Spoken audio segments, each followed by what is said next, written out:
Welcome back for another helping of oysters, clams, and clickers presented by Bolin Media. I am Ross Bolin here with Barrett Dudley to discuss and review the Season 2 premiere of The Last of Us on HBO. Barrett, how you doing, my friend?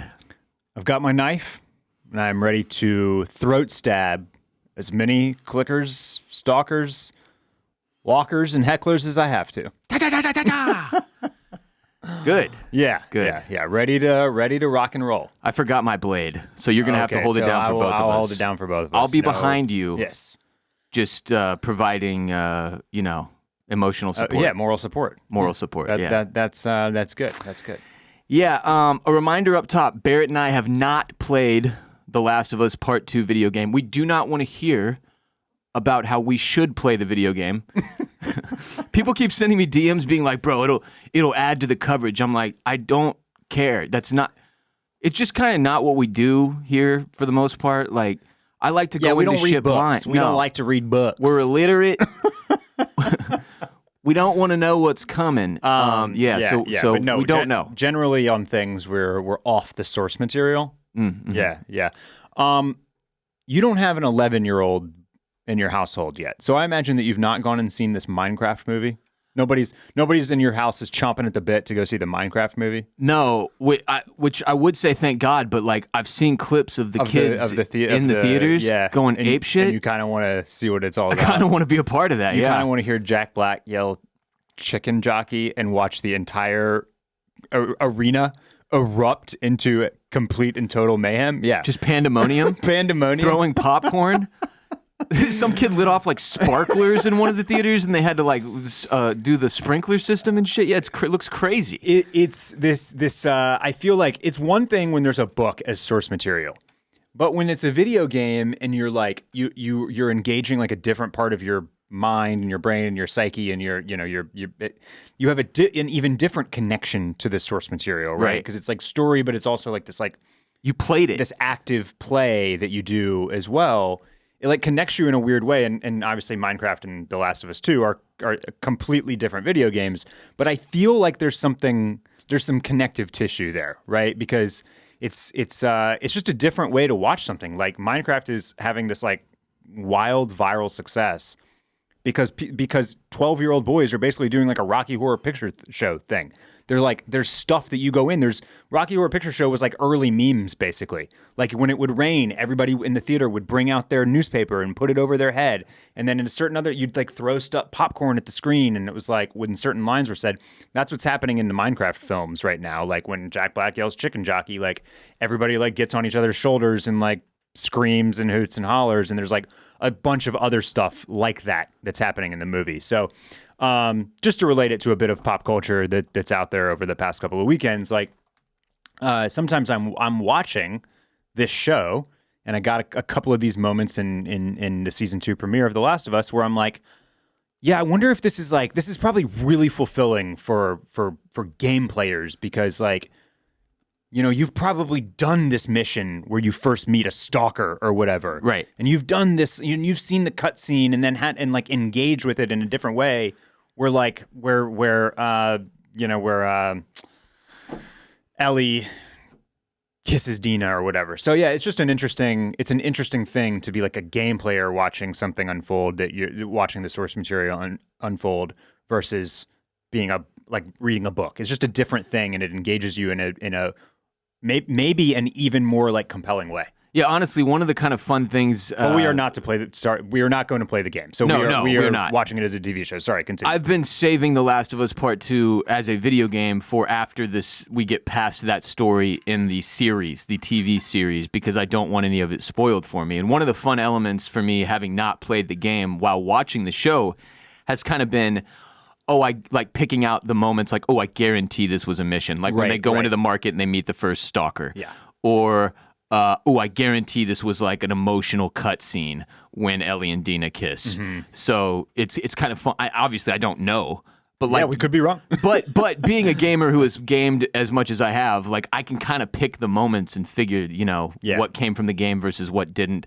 Obviously, there's always outrage from people who are dedicated to the source material and don't love when the story strays. Right. And I'm trying to avoid all of that. On that note, if you want to avoid spoilers for this story and you have not played the video games and you don't want to know what's coming and you are chronically online, I highly recommend protecting yourself as best you can. In the way I'm doing that, as of this morning, I've muted the words The Last of Us and TLOU on Twitter. Yeah. Because it's going to be rampant, I promise you. Yeah, but that doesn't stop you from like the random non sequitur style tweets where people just like say like the end of the entire story. Or they're just like Ellie something just with no context, and they don't do hashtag TLOU or it's challenging. You know, yeah. One thought that I have been exposed to, regardless, and one of the reasons that I put the mute features on this morning is that it seems like people are concerned that they may do things differently than they unfold in the video game, which, again, is another benefit of not having played the game. I don't have to worry about that. I also wanted to note, because you brought up Minecraft, do you know, so Jack Black plays Steve. In Minecraft? In Minecraft. Okay. That's his character's name. All right. Do you know who that role was originally offered to? I don't. Matt Berry. Oh, okay. New York City. Yeah. From What We Do in the Shadows. Okay. And you can see it. Is there a... Same shape. Yes. Same facial hair. Right. Many people say that Matt Berry is the British Jack Black and vice versa. Of course. That Jack Black is the American Matt Berry. Yeah.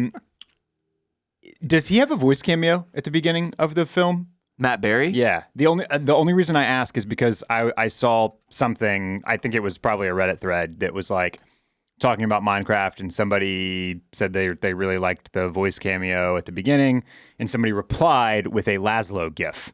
So I had no idea what the context was of that. I did not know that Matt Berry had previously been cast in the role. So it's based on a quick Google. Yeah. It does seem that yes, he plays a character, an animated character. So is there any more to the story of why he did not end up fulfilling? It was a scheduling conflict. God. Yeah. That's a really interesting sliding doors moment. Because 2023 writers' strike created a scheduling conflict where he was unable to play the character. Interesting. Huge miss for him. I mean, huge. Well, I'm curious. Like, does it work the same without the name Jack Black? Yeah, a little bit. I don't think 12-year-olds and 11-year-olds in that generation looks at Jack Black the way we do necessarily. Yeah, but Jack Black has an energy. He appeals to the children. That I think appeals to 12-year-olds. The youth. Yes. Whereas Matt Berry, kind of an adult entertainer. Yes, exactly. You know? Like, they do have some different... He loves wanking. Obviously, Tenacious D... Tenacious D is super adult. I mean, like, there's like Jack Black can definitely has, a raunchier side, if you will, but he also can do the real, like, the kind of School of Rock style stuff that just taps into that adolescent psyche. What's your favorite position? That's not my favorite, but I'll do it for you. That's a great song. Yeah. What's their band? Tenacious D. Tenacious D, yeah. Are him and his brother still falling out? Or his best friend or whatever? Kyle. We don't have to talk about this. Kyle. Politics came between them. He had to distance himself due to politics. Yeah, I wonder if they've made up or what. People are still mad at Jack for that, though. I saw some memes that are like, we haven't forgotten what you did. Oh, for having to separate himself, to distance himself? Well, he didn't have to. He chose to. He chose to. He chose to. I can confirm that Kyle made no guest appearance or cameo on the Saturday Night Live episode that Jack Black hosted last Saturday. Not this past Saturday. Not this past, but the last. So I don't know. He's probably got to let that one breathe a little bit longer before the old Tenacious D reunion tour. Fair enough. All right, well, let's get back on the road. Let's dive into the matter at hand. The season 2 premiere of The Last of Us is titled Future Days, written and directed by Craig Mazin. And we start off with a flashback to the final scene of season 1 where Joel lies to Ellie and swears that everything he told her about the Fireflies is true. And just for a quick refresher, you remember they were going to do life-ending brain surgery on Ellie in an attempt to develop a vaccine or cure for the cordyceps virus. So Joel killed everyone, except for like 2 nurses, I think he let live. Okay. But Yeah, you really shouldn't swear unless you're telling the truth. Does That's he the kill the leader of the Fireflies?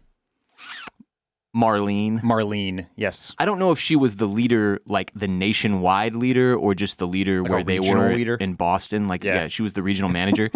But yes, he killed her. He does kill her. He killed her good. Okay. She's good and dead. Does he shoot her? Yeah. He's like carrying Ellie out in the parking garage, and Marlene comes out, and then he like hides the gun behind Ellie and like, bam! That's right. Yeah. Bang! Yeah. So yeah, they give us the full flashback to that end of season 1. And also, sorry, I did not do a rewatch. Does Ellie go willingly with the Fireflies, or do they capture her?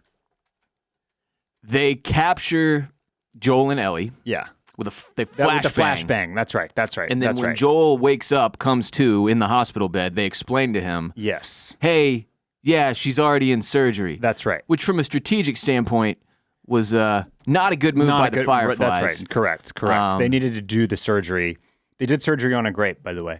They needed to do the surgery and then wake him up. Yeah. Yeah. Maybe leave him locked up, handcuffed. Yes. Guards the doors until after the fact. But they didn't do that, so they all died, and there was no brain surgery. And Ellie lives on. So from that flashback, we bounce straight to the consequences of Joel's murderous actions, with 5 Fireflies burying all the people he gunned down in the season 1 finale, or at least some of them.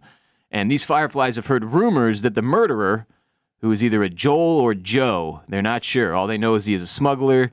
They heard rumors that he took some kid that was supposedly immune to being bitten by the infected. So there are rumors around this incident that occurred at that hospital, makeshift hospital. And they've got some info on Joel. There's even rumors about Ellie and the fact that she may be, immune.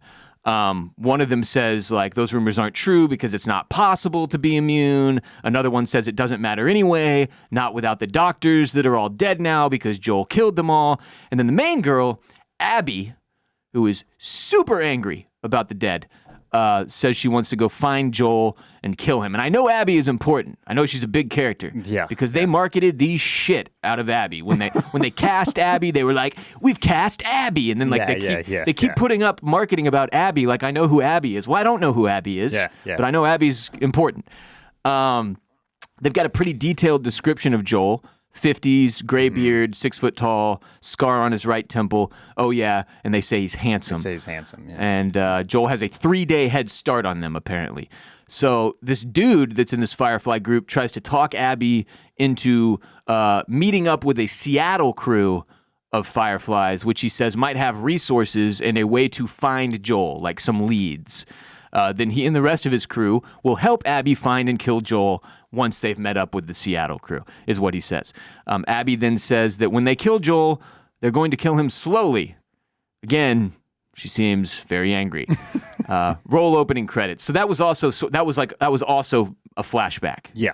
In the past. Yes. So from there, we jump ahead 5 years. Big time jump here, which I thought might happen based on the way season 1 ended. We jump ahead 5 years after the opening sequence, and it turns out in that 5 years, Ellie has become a full-on UFC fighter. Like she's doing combat training with some dude 4 times her size.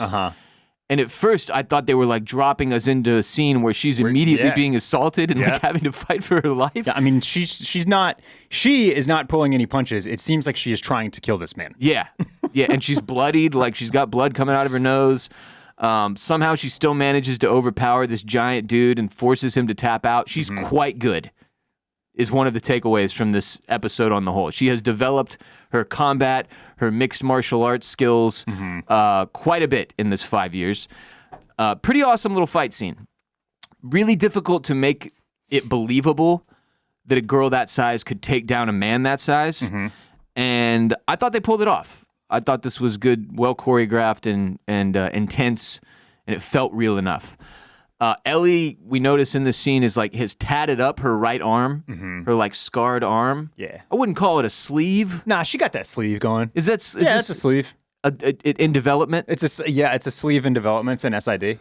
She and it's like it's. I guess it was meant to cover up the scarring. Yeah, but it doesn't really. But no.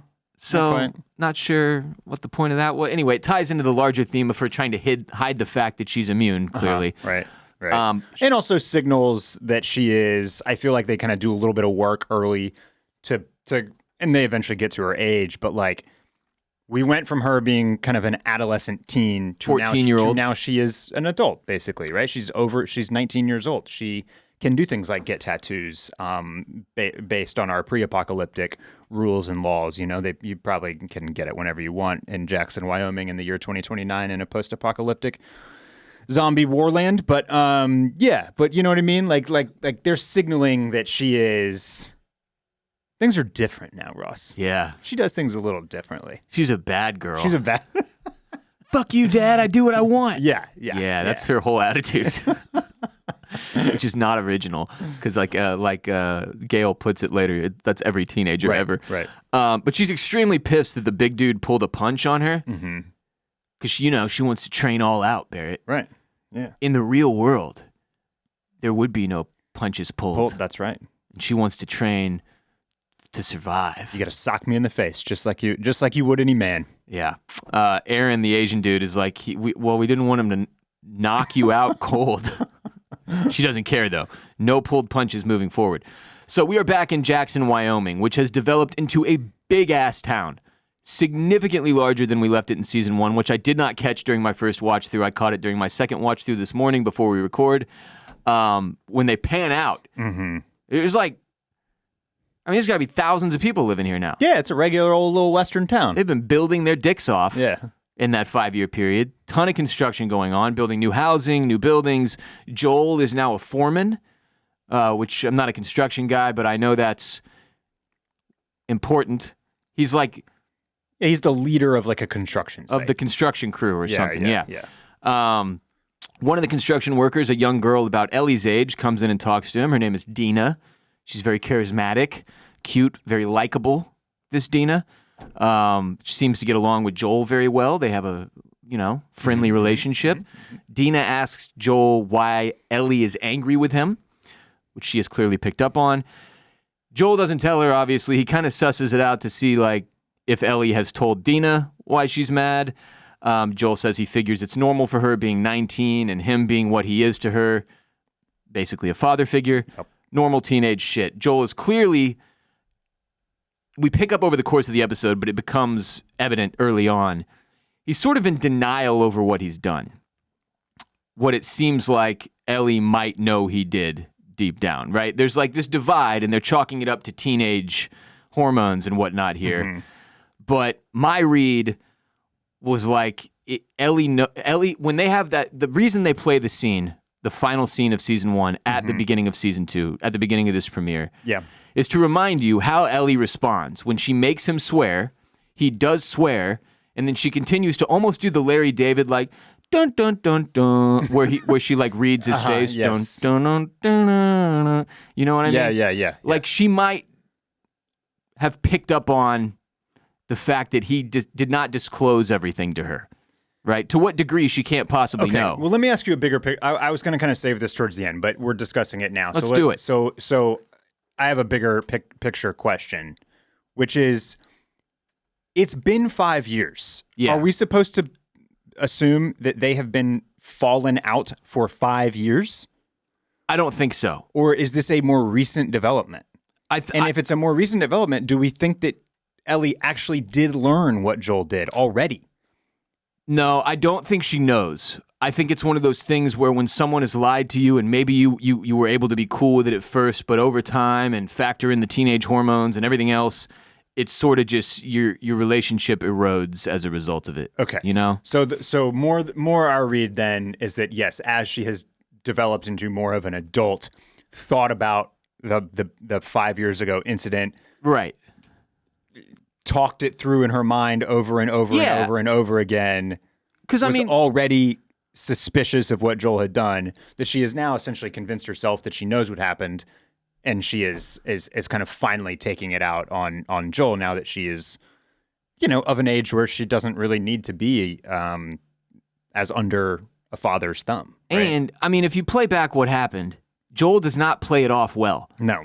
Like, she wakes up in a car, in the back of the car, and he's like, oh yeah, no, that place totally got attacked by raiders, and I got you out in the nick of time, and they're not even looking for a cure anymore. They said, never mind. Like, that was his whole story, dude. He did not cover it well. So I think she's probably got the wheels turning over this past 5 years and started to maybe believe that he lied to her. She just doesn't know why or to what end, right? Okay. Joel tells Dina he can't hold himself responsible for another person's emotional state.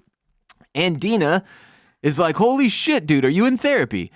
So he is seeing Gail, the therapist, and Joel asks Dina not to tell anyone he's in therapy, just feeding the stigma that therapy is for the soft, where I took this as a huge win that Joel was in therapy. I was like, yeah, we need more hard dudes in therapy. Yeah. So Ellie is off doing target practice with Tommy, sniping infected at long range. So on top of being a mixed martial artist, badass now, she's also Chris fucking Kyle, the American Sniper. Ellie and Tommy recognize there seem to be a lot of infected out there in the forest. Yeah. Which just gives you some, some foreshadowing there from the get-go. I mean, I think it's based on the trailers we've seen for the season and whatnot. We might see a lot of them. There's going to be an attack at some point, I have to imagine. It is a zombie apocalypse situation. So Tommy tells Ellie she's being pulled off patrol for a while because Joel is trying to protect her, which infuriates Ellie. She says, I'm an adult. He can't tell me what I can and can't do. She argues that she's more protected than most when it comes to the infected because she is immune. And Tommy is like, whoa, we don't talk about that. Shut the fuck up. He ends up folding and putting Ellie on the Alpine Run patrol. So even though Joel has asked Tommy not to, he's going against Joel's wishes and letting Ellie do her thing. We see a wagon bringing... This is same actor, Tommy. Yes, sir. Right? Yeah. Okay. They really aged his ass up. I mean, they did to Joel, too. Joel, too, yeah. But Tommy almost I was pretty sure it was the same guy, but... Oh, I felt like Joel looked even older than Tom, or more aged up than Tommy. Well, even. but I know that's Pedro Pascal. This guy, I was is that the same guy? Yeah, it's the same dude. Yeah, same dude. He's great. We see a wagon bringing new people into Jackson. They've got cordyceps sniffing dogs everywhere. Remember when Ellie and Joel first arrived to Jackson? They have that dog scene where Joel's about to shit his britches because the dog's going to sniff Ellie and he thinks she'll be outed as an infected or whatever. Joel talks to Maria, who is Tommy's wife, with whom he has a child, about construction plans. And Maria wants Joel to build faster, turn up the constructometer, as they put it. Because there's too many people coming in. There's all these people coming in, We got a real life social issue being attacked here on The Last of Us, and it is immigration. Immigration, season 2, episode 1, the immigration episode. Maria sympathizes with the people they're bringing into their settlement, whereas Joel argues if their lifeboat is swamped, they should leave them out there, is the metaphor he chooses, or the analogy he chooses. He says, you got to look after your own first or you're no good to anyone. They both have fine points. Good people on both sides. Tommy and Maria have a son named Benji. Or I guess, I don't know if his name is Benji. It might be Benjamin, but Joel calls him Benji. Okay. I guess he's supposed to be 5 years old because at the end of season 1, Tommy tells Joel, I can't go with you to Utah, to Salt Lake City. Yes. Because my girl's knocked up. I'm going to be a dad.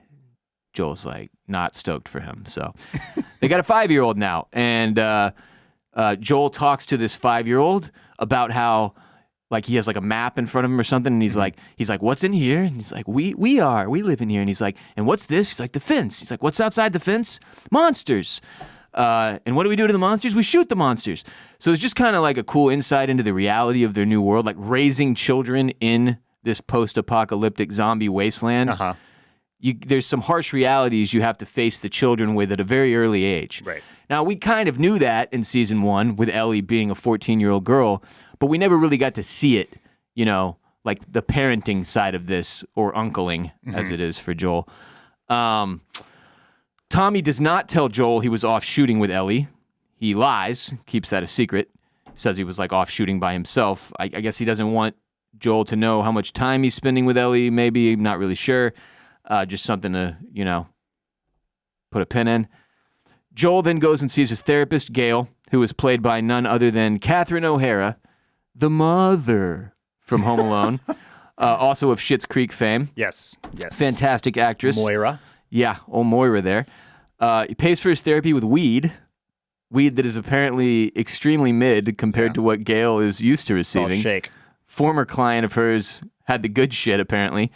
Or doesn't she say that Joel usually brings the good shit? I think she says another guy usually brings the good shit. Okay, She's like, okay. why couldn't you bring the giant nugs that Barry usually has or whatever? Sticky. Super sticky icky. Yeah. He doesn't have that blueberry yum yum. Also, Gail is drinking. I thought it was like morning, and they're both drinking. I don't know. She says it's her first birthday without her husband in 41 years. This is her and Joel's 5th therapy session. Joel talks to Gail about his parenting strategies, how to manage his relationship with Ellie. That seems to be what he's in therapy for and focused on. You know, he being the dad of a teenage girl. Yeah, these issues that he's having with his surrogate daughter, Ellie. Yeah. Right. Unfortunately, Gail grows very weary of Joel's boring problems and says they should try something else, something different. And she says Joel is lying to her. He's leaving something out. She's done this long enough to tell, and she will no longer validate his lying by omission. And then she admits to Joel that she hates him because turns out he shot and killed her husband, Eugene. Old Gene, yeah. Yeah. Now, this is not something I'm not supposed to be remembering who Eugene is, correct? You are not. Okay. You are not. All right. Gail says Joel had no choice but to kill Eugene. She knows that, and she knows that she should forgive him, but she can't. So apparently, the way this unfolds in the video game is similar.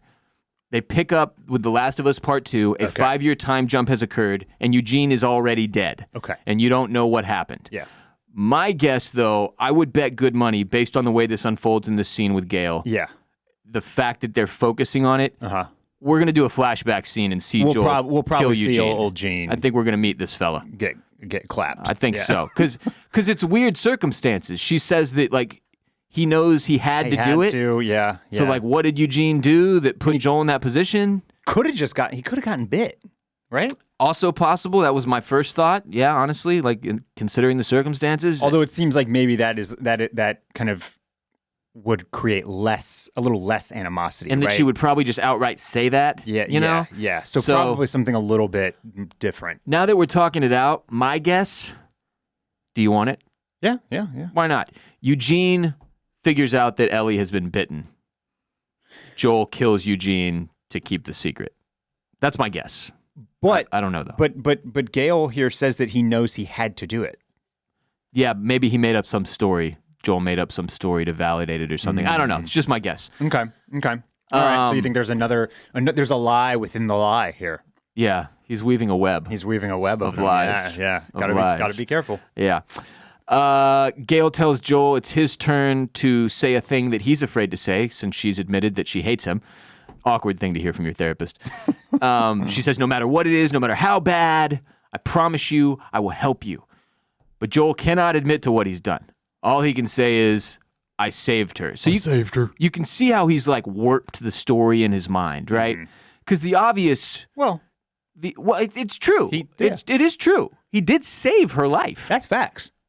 Technically.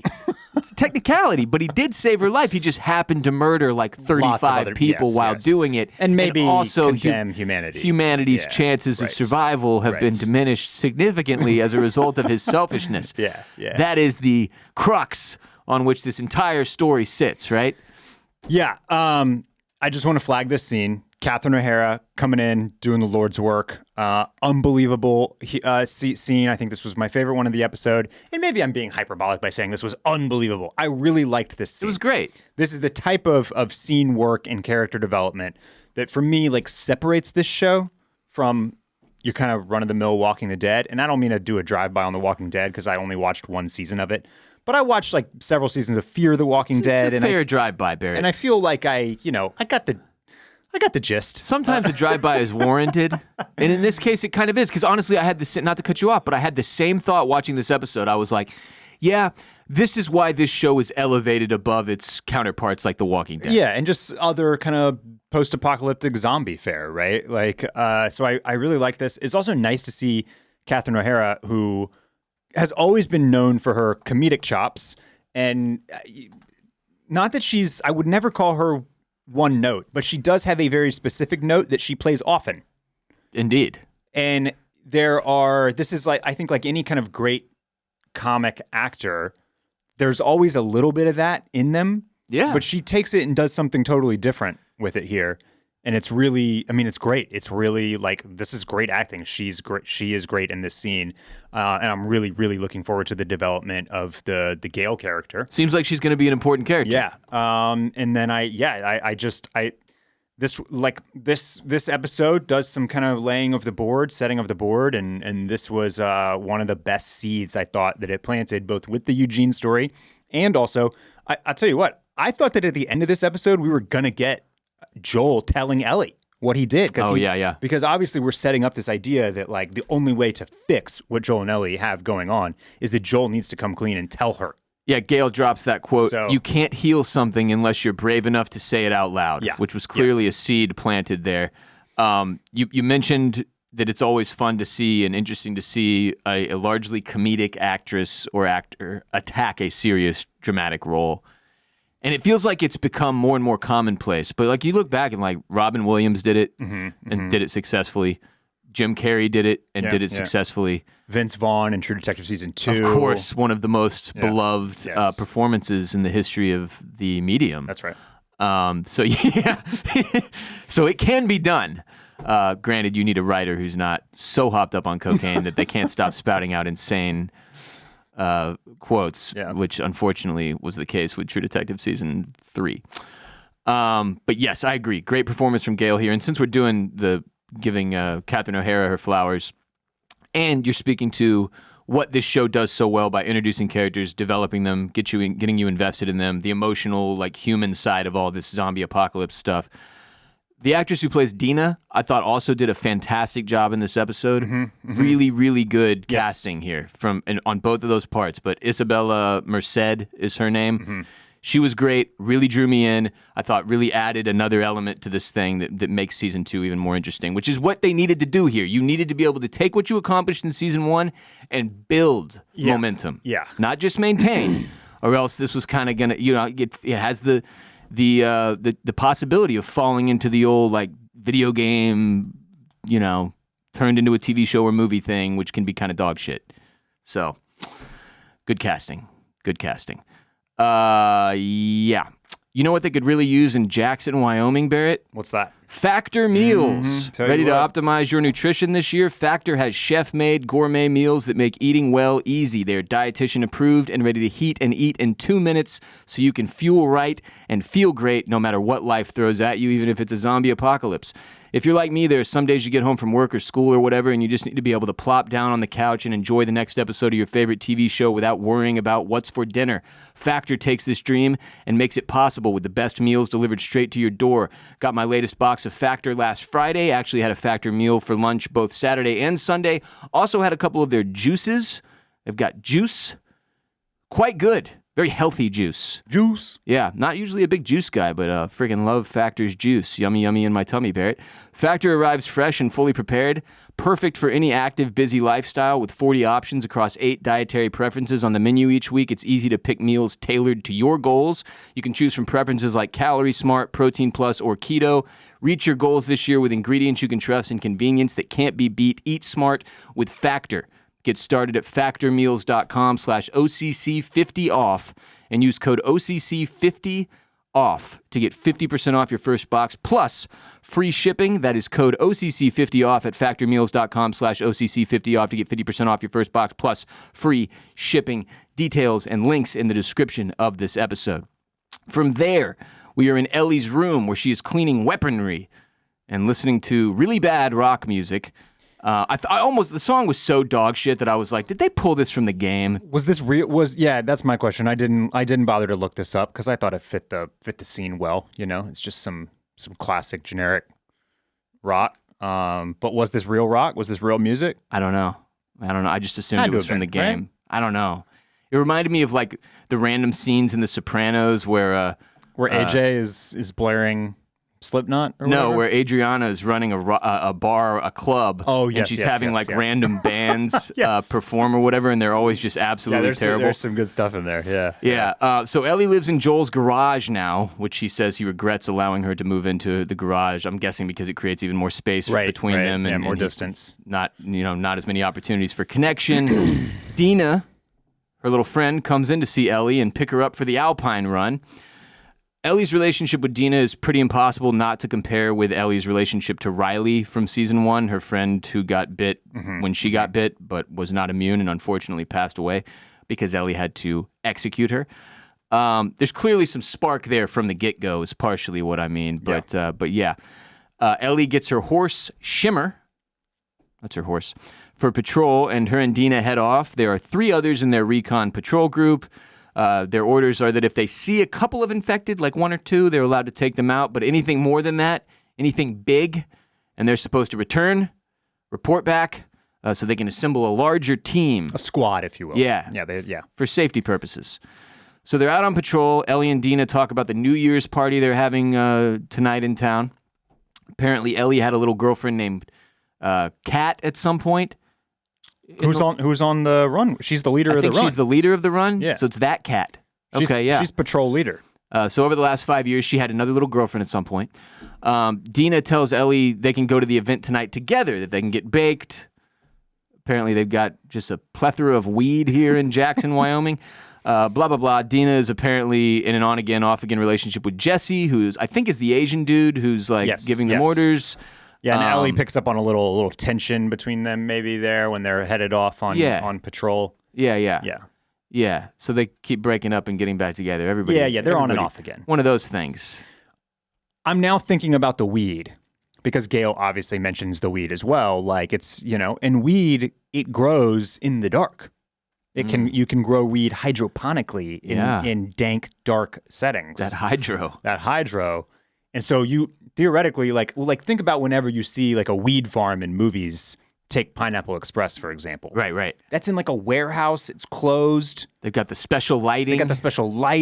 It doesn't have to like grow out in your garden, right? So that's why I think weed could be a 4-season plant, a 4-season crop, if you will, because it doesn't need to be outside. It doesn't. They can climate control that stuff. Just to be even more pro cannabis.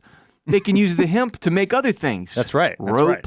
Right. Yeah. Necklaces. Sure. Maybe even some shoes. Who's to say? Who's not to say? Yeah. Clothing. Yeah. Hemp clothing. Yeah. Shit. So they come across a trail of blood, which Captain Cat says, we should go back and report this, but Ellie and Dina ignore her and just ride on. Cat has 0 hand. None. Terrible patrol leader. She has no control over this situation. She does not. So they come across a dead bear surrounded by 6 or so dead infected, which is why I'm wearing my bear shirt today. R.I.P. to that big bear. Yeah. I hate to see it. Dina makes a bad joke about barbecue, which was clearly lifted straight from the game because the game likes to do stupid pun jokes. Okay. We're continuing that theme from season 1. Yes. Ellie and Dina, against Captain Cat's orders, go to check and see if there are any other regular people in the market. Really, they just want to kill some infected. They're bloodthirsty little They're maniacs. very bloodthirsty, yes. Yeah. So Ellie wants to go in guns blazing, 2-on-1. They're living for the kill. Yeah, she's assuming there's only 1 infected inside, but Dina makes her wait. They listen a little longer, and they hear that there are, in fact, 2 infected inside, not 1, so 1-on-1, they'll each have to take 1. Yeah. Right? After the episode, they get into how Ellie is the brawn and Dina is the brains of their operation, which you can see pretty clearly here. Yeah. So Ellie goads Dina into going inside anyway, and we get our first really anxiety-inducing infected scene of the season. We got 2 clickers in here. Mm-hmm. Feels like, and you and I both played enough of the first video game to know that this is exactly how these missions unfold. Yes. Felt just like a mission from the video game. Ellie even picks up a bottle and uses it to draw the attention of one of the clickers. You can quite literally pick up bottles and throw them to draw attention in the video game. You have to regularly, or you will die regularly. So she throws it, breaks it. A clicker comes running. Ellie pounces on this thing like a fucking spider monkey and stabs the living shit out of its neck, like Barrett was alluding to at the top of the pod. Clean kill, though. Clean kill. No bites, you mean? No bites, no real Right, struggle even from the clicker. I mean, she's got this thing dead to rights, Yep. which again alludes to how much Ellie has developed her combat skills since we saw her last, right? Dina apparently also handled her clicker relatively easily. Yeah, I guess so. Both clickers are done, dead. Unfortunately, Ellie falls through the floor to the floor below, first floor of the market. She's fine, but she's alone, and Dina can't jump down to join her and help her because it's far too high of a drop. Yeah. So Ellie takes a look around, does not stay put like Dina asks. You would hope at some point that maybe these kids will learn, like, just to listen to their friends and captains and people who are trying to keep them safe. She finds a People magazine. Who was on the cover? Jennifer Aniston. I thought it was Jennifer Aniston. Yeah. But it looked like, was it a younger Jennifer Aniston? Oh, yeah. It's from like 99 or something. Okay, like so that, it's a super throwback. Or maybe early 2000s, but yeah. Ellie hears a noise. She starts looking around. We see this, what we feel like is it infected on all fours? Yeah, but it's on all fours. So it's moving differently than we're used to. Which I thought, and correct me if I'm wrong here, are there like... There's a scene in the first video game where I feel like you have to deal with like some like almost like rabid dog versions of these. Am I wrong? Is there not like an all four like unhinged animal? I may be combining shit. I don't know. I think you're combining. Maybe I'm like thinking like zombie shit. Demogorgon style. You know, Stranger Things. All four on all fours crawlers. Oh, those are hellhounds. I have no idea. All I know is we have not dealt with this. Yeah. Okay. All right. So and it is not something that we dealt with in The Last of Us season 1 or the first video game. Yeah. Okay. All right. I couldn't remember. I think I just maybe got to a scene, a mission in one where like it's just a harder mission, but they're still just clicking around or whatever. So yes, notable immediately that this thing is crawling on all fours, and that it is maintaining enough distance behind. Like Ellie will pass one aisle, and it's like right behind. Yes. It's keeping strategically enough space so that it doesn't spot her. Right. So, yeah, there's another infected in this building, except this one is smart. It's a stalker, we find out. And unlike the infected we dealt with in season 1, who are just like seemingly driven by, hunger and the need to feed, and they just run straight at you, the stalkers... Runners, if you will. Yeah, they're strategic. Yeah. These things are strategic. It's crawling on all fours, keeping pace with Ellie as she searches from aisle to aisle. When Ellie spots it, the stalker lures her in by running away, finding a hiding spot, and waiting for Ellie to pass by. Another couple of notes on the stalker. It even makes more human-sounding noises. Yeah. Like the noises that the stalker makes are not as... Right. Do your zombie noises, Barrett. Yeah, it's not so clear-cut. It's almost human, right? Yeah. It's like the cordyceps has almost figured out how to keep more of the humanity. Yeah. Not fully blown, what do they call them? They call them something when their whole head has like exploded and they're just mushroom heads, basically. Yeah, I don't know. She's got more of the human face. It's almost like it just took over the brain. It took over. It's like horns on her head, and then obviously the stuff comes out of the mouth. Still, the tentacles coming out of the nose, but maintained a lot more of the human look to the face. Yes. Right. Yeah. It's not as overblown. It's evolving, Ross. Which is really, really interesting. Yeah. No, and I thought this was huge, just in general, because you gotta escalate. You gotta escalate things, right? You gotta build things, and from a video game standpoint, it makes perfect sense. You wouldn't want to play the second video game and have the exact same challenges as the first video game. Yeah. Which, fortunately for us as TV viewers, I don't want to see the same issues that I saw in season 1 either. Yeah. So it works. The stalker pounces on Ellie almost similarly to the way Ellie pounces on the clicker upstairs. It gets a clean bite on her before she shoots it twice in the side and kills it. So also, I felt like in season 1 you had to hit him in the head. Yeah, that's what I thought. So maybe the way this stalker works, it's more intelligent, but it's less protected perhaps. Right. So she's able to just like pop it twice in the side, and that was enough. She hides the bite wound from Dina, who clearly doesn't know Ellie is immune, so she has not shared that with her. Actually has been keeping the secret, which is another important note. So only the people who knew in season 1 know now. Right. Tommy and Joel and Ellie, of course. Yeah. I definitely thought Dina was going to be a red shirt here. I thought Dina was toast. Oh, really? When she's looking down in that hole I just thought for sure something like a third clicker was going to come up and stalk her From behind. Yeah. and get her. I don't feel great about old Dina's hopes for the entire season. Yeah, but like name a character you feel great about. I don't feel good about anybody. Yeah, but seems like she will be more important to the story than just one episode getting got. Yeah, clearly.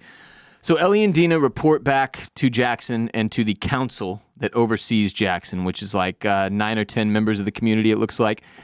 Ellie tells them the stalker didn't run at her. It took cover, lured her in, did the things that they typically do when dealing with infected. So they have never dealt with these stalkers before. The council has never dealt with these stalkers before, even to the point that they're questioning whether or not they believe Ellie's story, right? Again, very cool escalation. Dina lies and tells the council she also saw it happen, which hilariously the council immediately calls her for when she walked in. They're like, Dina was lying. She didn't see shit. Maria calls her out on it. So after the girls leave, the council debates the information they've received. One of them quotes Lily Tomlin, and then they very quickly move on to like go celebrate New Year's, which felt a little weird to me that they were like, a smart one, huh? Well, hey, guys, the party is in 4 hours. Shouldn't we all go get dressed and get ready for that thing? It's like, guys, she just told you there's been a massive evolution, perhaps, in these infected that could be very problematic for your entire livelihood. But they just move on to party. Well, it's New Year's Eve. It only happens once a year. So. Yeah, you can pick this up tomorrow with a hangover, you know? Back at her place, Ellie uses alcohol to sanitize her knife, then cuts her fresh bite so that it doesn't look like a bite, so that if anybody sees it, she can say like, oh yeah, I fell on a stick. Yeah. Or whatever. Or something, yeah. 3 times now we've watched her be bitten, right? Once in the mall, once in the same spot she got bit in the mall when she's with Joel and Tess, early season 1. She gets bit and Tess has to be like, see, look, it's not getting worse. Yeah. And then once here. So I think that's 3 times we've seen. Okay. Joel comes in to see Ellie. Things are too awkward for him to handle. He just ends up taking her guitar, says the strings are shot, and he's going to fix it up for her. That night at the New Year's Eve party, Ellie has to get half drunk just to show up, which was just such an adult line to hear her deliver. I was like, oh, God, she really is like a little 19-year-old psychopath. Great party. They got a live band and everything, you know? Ellie talks to Jesse and tells him that he and Dina will be back together in like 2 weeks, which is, of course, ironic because Dina comes and grabs Ellie, forces her to dance with her. Dina's really stoned. One thing leads to another. The dancing starts to get spicy. It's intimate.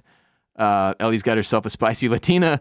And Ellie tells Dina every guy in this room is staring at her right now. Things heat up. They kiss. The kiss turns into a full-on makeout. And then some elder dude named Seth comes in and interrupts because it's a family event and they're in a church.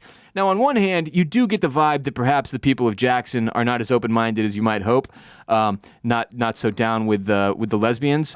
He does throw the word dyke out. But on the other hand, I was like, well, it is a family event, and you are in a church, and they were kind of starting to go at it kind of heavy. Yeah. It's like, chill out, guys. I think Seth had a fair point until he threw out a slur. The slur. Yeah. Yeah. I think Seth probably would have done that to any 2 19-year-olds, hetero or otherwise, who were starting to make out on the dance floor and starting getting into some heavy petting. Yeah. You know, at this like they're playing. It's not like they didn't bring the big speakers out to play all the like rap tapes that they found from '97. No, it's like Jackson's version of the Lumineers or some shit. Yeah, and it's like, it's a very chill barn party with all sorts of families and they're in the middle of the dance floor here. Yeah. Go find a dark corner. You know, come on. Right. But then the slur. you read the slur and you're like, okay, maybe this guy's being a little. Maybe Seth is a dick. Maybe he's being a little homophobic. So yeah. So he drops the slur. Ellie turns around to be like, what the fuck did you say? But before she can even defend herself, Joel comes flying out of nowhere and pushes this dude over. I do know this is a scene straight from the video game. Okay. In the video game, he does not push the man to the ground, though, whereas in this, he completely decks this dude straight to the floor. Right. Yeah. So Ellie flips out on Joel and is like, fuck you, Dad. I don't need your fucking help. In front of the whole town, though. Yeah. Embarrassing moment for Joel, who simply leaves. He handles it pretty well, I thought. Yeah.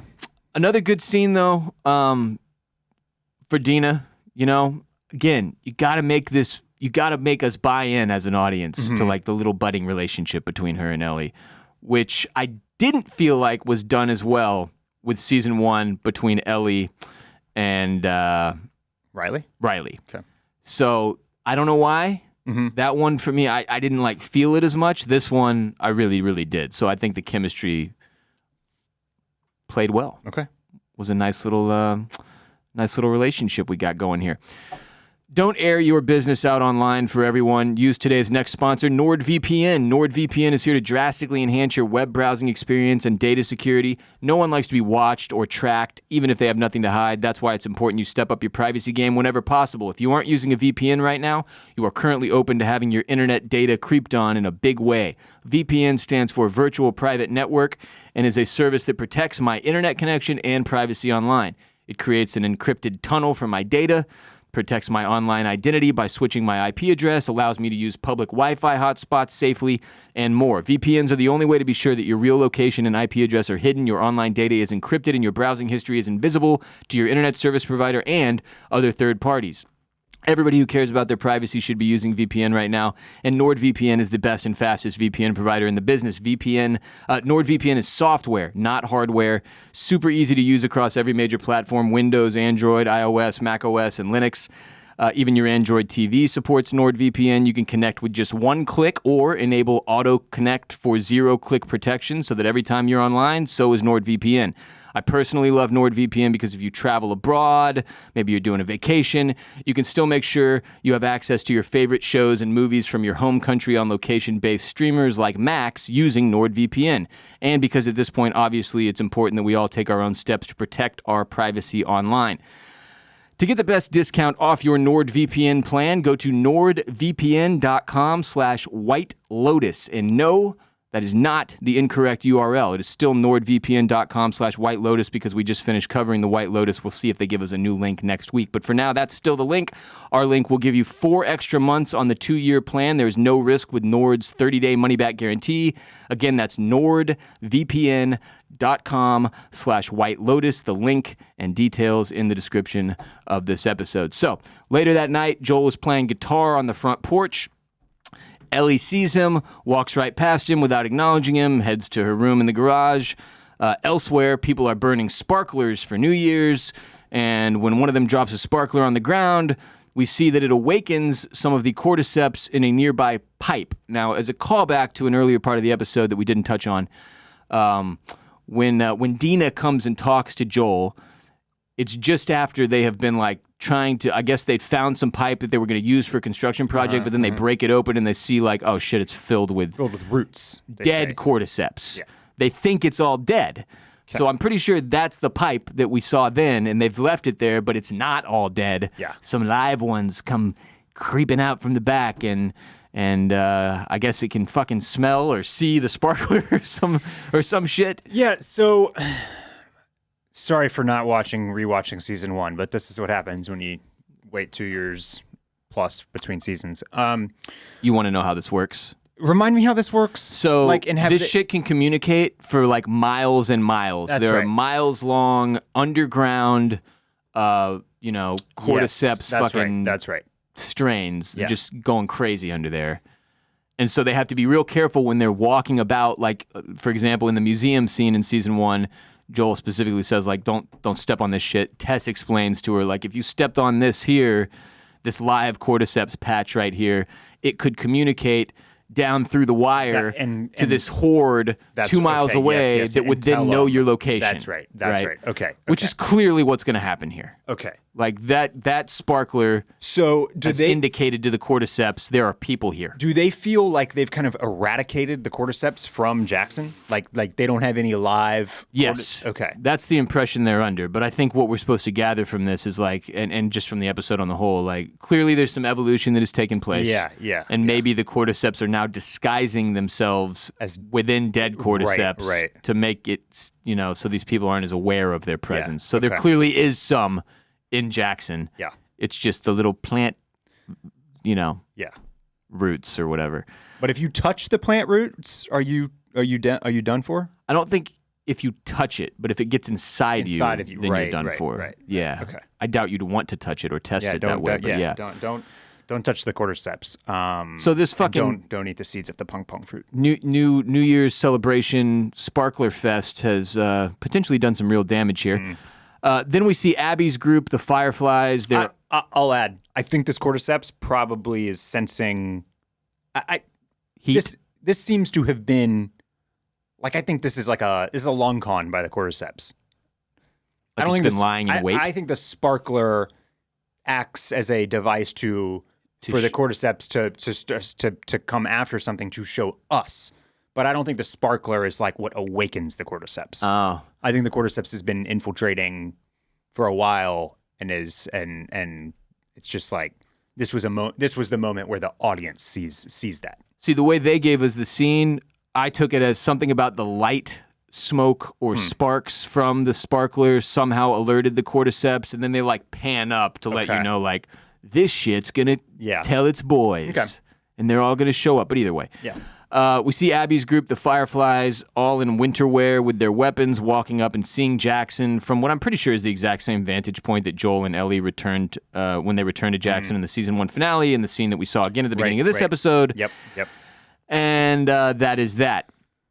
One of the things I would note about this episode, and for those of us who are taking in the extraneous media around The Last of Us, they do like this season on The Last of Us thing, and they show you all these scenes, which I won't give any specifics about for those who are choosing not to take it in, other than to say, holy shit, there was a lot of fucking craziness that looks like it's going to occur, and this is only 7 episodes this season.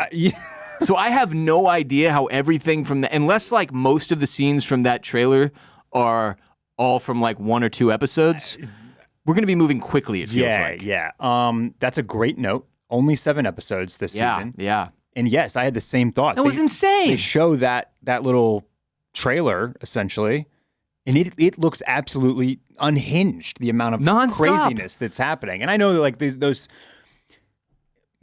those could be 5 scenes, everything but from the finale, and it's like and it's basically like the set piece of each of the 5 episodes, right? Right. If there's nominally 1 per episode, and there's probably a couple in one, and maybe another one is more of a laid back, but it did seem like a lot. I saw that and had the same reaction. I was like, man, we are gonna get some real craziness this It got me fired up, dude. Yeah. I was very stoked. So they're doing a good job with that. It did make me wonder, like, how are we going to get to all of that? Yeah, yes. We have 6 more episodes. Yeah, we're one down. Yes, right. One down. So you got to think something starts to unfold next Sunday. I would, right? yeah, shit. It's got to get going pretty quickly here if we're going to get to all that craziness. How'd you feel about the season 2 premiere? I thought it was pretty good. I liked some of the groundwork that it laid. As I said, when Ellie comes back home and walks into into her garage apartment and sees Joel there playing the guitar, which he pulled from her earlier and said he was going to put new strings on it, and we didn't touch on that, but there's a moth inlay on the guitar frets. Oh, right. And the moth is also the or was that in the trailer? He talks about that, right? I think that was the trailer for next week. Is that trailer for next week? Yeah. Okay. All right. Sorry. So there's a moth inlay on the guitar fret, which seems notable. It might connect to the tattoo that Ellie has, it seems like. And we also had nonstop butterfly imagery in season 1. Correct. A moth That's would right. be That's right. like the opposite. Yeah, moth, sort of. Not the same anyway. Well, not the opposite. I guess the opposite of a butterfly would be a caterpillar. But the point is, butterflies, bright and beautiful.